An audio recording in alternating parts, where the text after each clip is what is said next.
Welcome back to HammondJoys.net. Today I'm going to do a video review of the HTC Tattoo.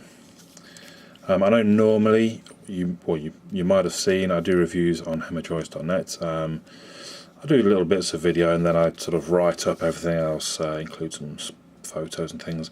I've got to be honest, I don't really think the Tattoo was worth spending that much time on. I thought I'd just do a quick look on video. On the outside, it looks reasonable. It's smart enough, it's neat enough. Down the bottom we've got physical buttons. That is just a button there, but it's got like a D-pad around the outside, which is quite nice.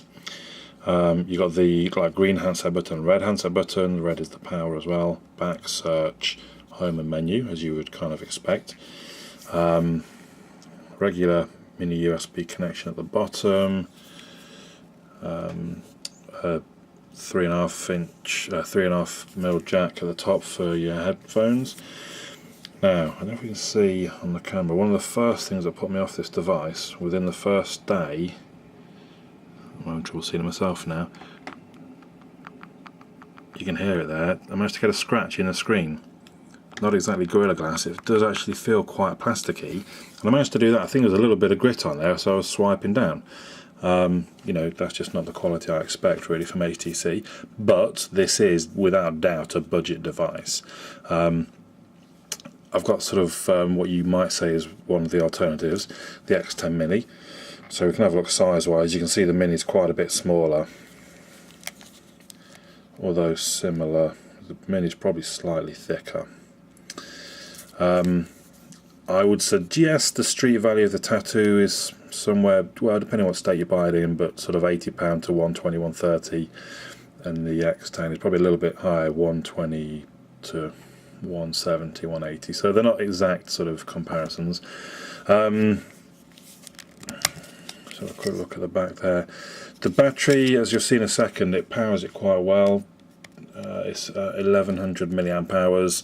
Isn't a lot, but then it's only a small screen, 320 by 240 screen, and it's only a 528 MHz processor, Qualcomm processor, running Android 1.6. It's got 512 meg of ROM and 256 meg of RAM.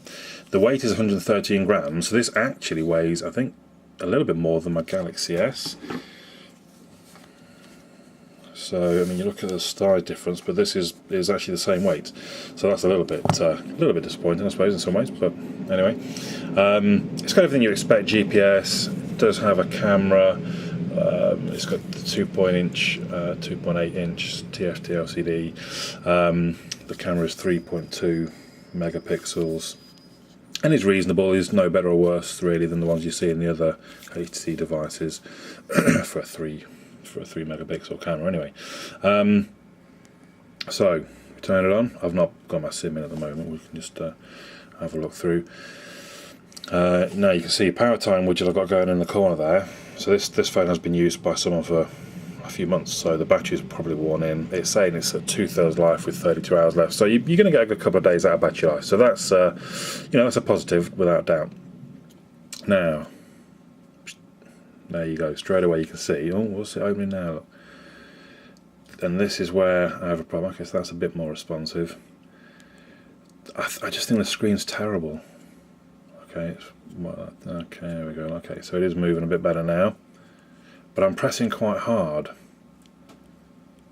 Even then, I mean, obviously I can't show you how hard, but if I'm just going to lightly brush over it. Nothing at all.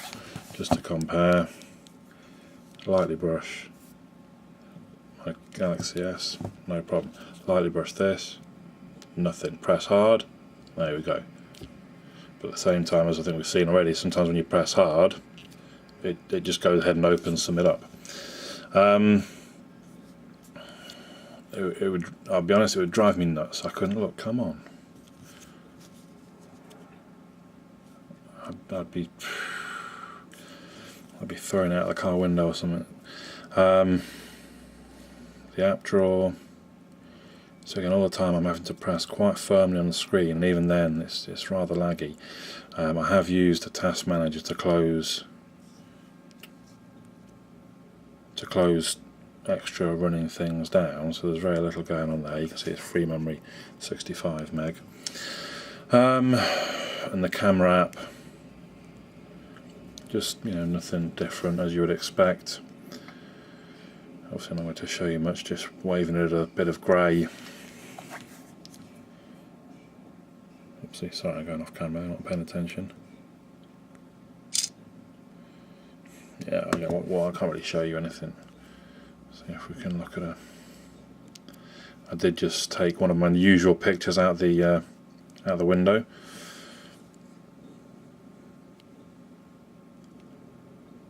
But again, look, how long is this taking to load?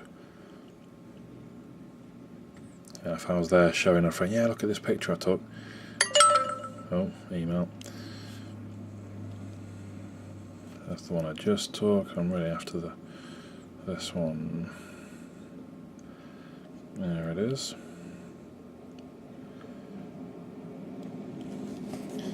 Now, obviously, you don't get a great feel for the colours. Come on, I want to zoom in now. Hello, give me something.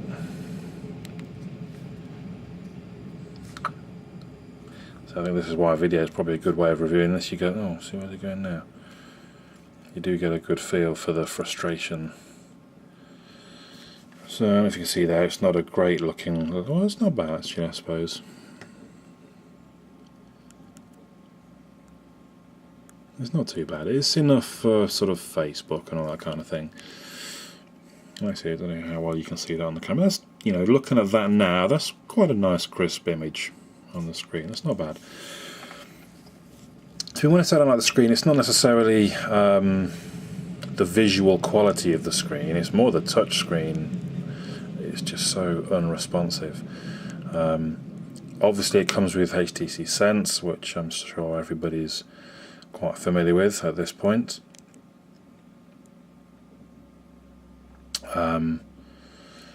But generally I just don't like it really. It's just because it is too slow. It's not that much of a quicker processor than the X10 Mini, but the X10 Mini, you just don't get this kind of lag and unresponsiveness. It's much quicker. So all in all, I can't really recommend it. Even if you're on a budget, I would say, find that £50 more and get the X10 Mini, or if you can stretch as far as an HTC Wildfire, do that definitely. I mean, that's what this was given to somebody, and I've given them the Wildfire instead because I almost felt bad with them having this. I just didn't like it, having persuaded them to buy an Android phone, a budget Android phone. So HTC Tattoo, give it a miss. For more Android news and app reviews, check us out, hemodroids.net.